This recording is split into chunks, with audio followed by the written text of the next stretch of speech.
Up in this area right here, Catalog Collections, that is created by the application, and it's very handy. So we have all of our imports here. Here's the one we just brought in, and here are some that I did earlier.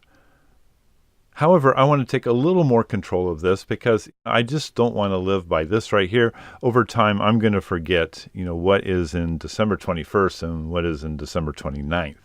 So let's give things real names. And to do that, we're going to come down to User Collections, and we're going to create a project. So I'm going to click on plus and go to Project right there.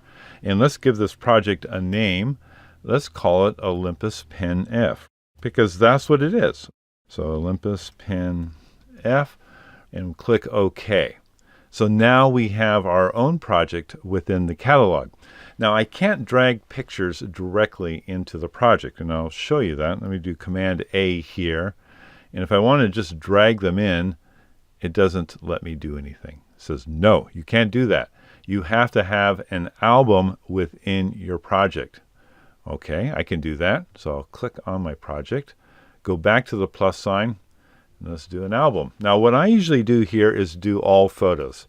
I usually have many albums within a project, and the first one is all photos, just so I can get everything in there. So helps if you spell photos correctly, by the way. Click OK. Now I have an album. Okay, so now I can come back here. These are all selected, and I can drag them into all photos. So they are in the project. So if I click on the project, we see all of them. We just need an album inside of the project to keep everything nice and tidy. Now I can create more albums here. I can highlight the project and go back to the plus and create another album and another album. We will do some of that later. Right now what I want to do is get the last import, the one that we did together, into the User Collections area, and then we'll do a little bit of rating, a little bit of sorting. And I much prefer to work down here than leaving everything up here strictly by date. So that's how you create a project and an album and then pull those images into those containers.